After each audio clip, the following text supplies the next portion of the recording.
Good Monday morning, everyone. It was so good to see many of you yesterday at church. We talked about God's power. We talked about miracles, both in the Bible and in modern day examples.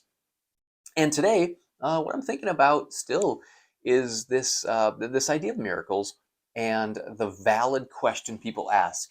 That is like, if God is powerful and loving, why doesn't He do more miracles and heal people more often, especially when we ask Him? It's a hard question. I'm going to offer a couple of a little bit different approaches, maybe to it than I've talked about in the past.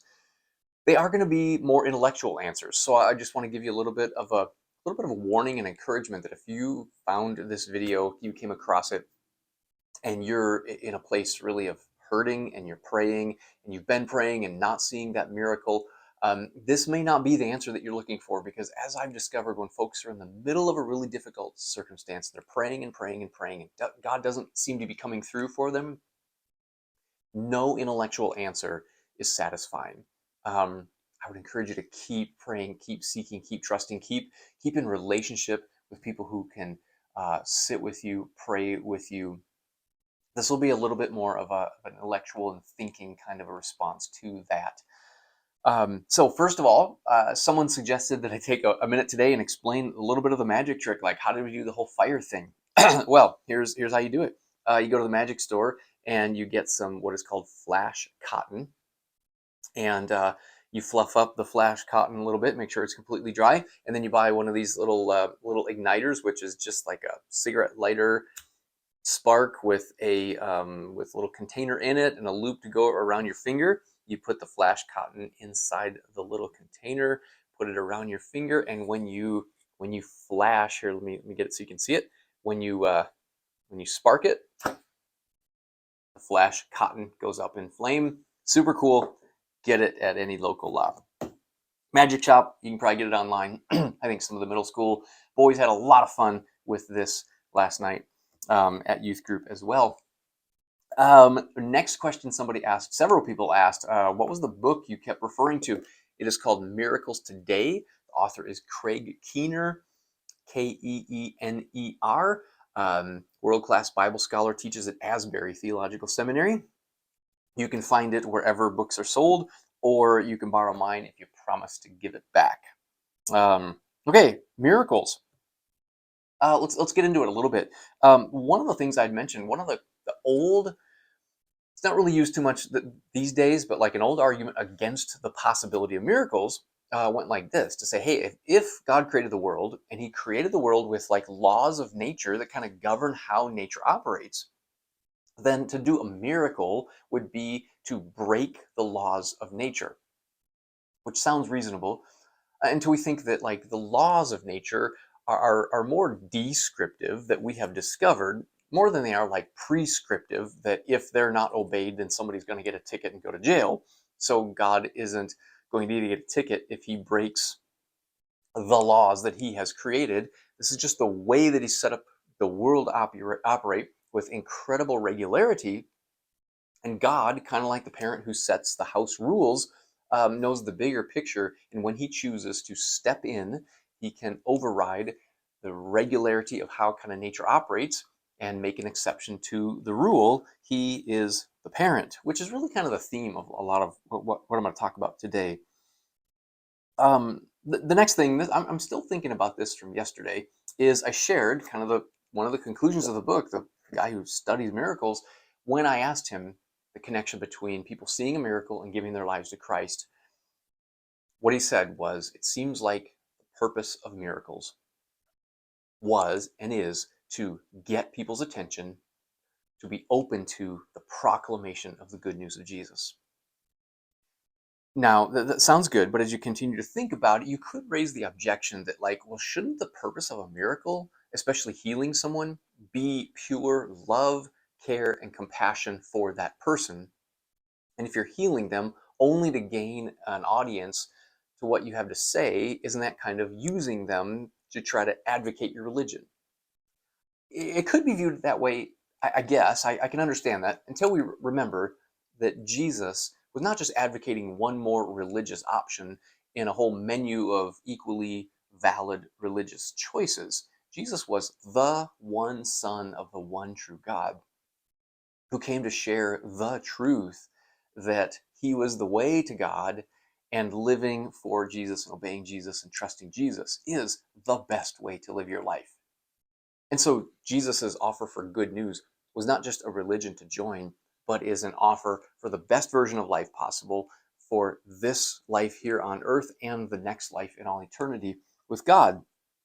And the other thing we could kind of mention to that is, when we observe the life of Jesus, he didn't just do enough miracles to get people's attention and then stop doing miracles so that he could preach. When he went into a town, it says he healed all who came to him, even if he was still healing and taking care of people and showing compassion late into the day, wearing him out, causing him to be fatigued. He did heal all who came to him, and the result of that was that he gained a hearing to share the good news. And it kind of brings us back to the classic tension that as followers of Jesus, we are regularly holding in tension love and truth. Love being miracles, compassion, feeding those who are hungry, and the truth about God and about Jesus. And that you can't have one without the other, or really things kind of go astray. If we heal people and feed people and show love, but do not share the truth of the good news of the gospel, people can have a really good life, but then at the end of their life, that's it. They spend eternity without Jesus.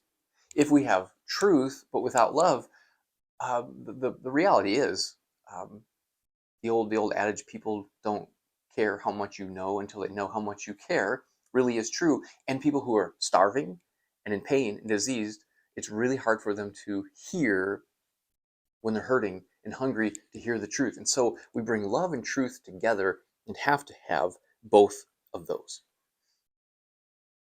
Okay, let's come back to the question.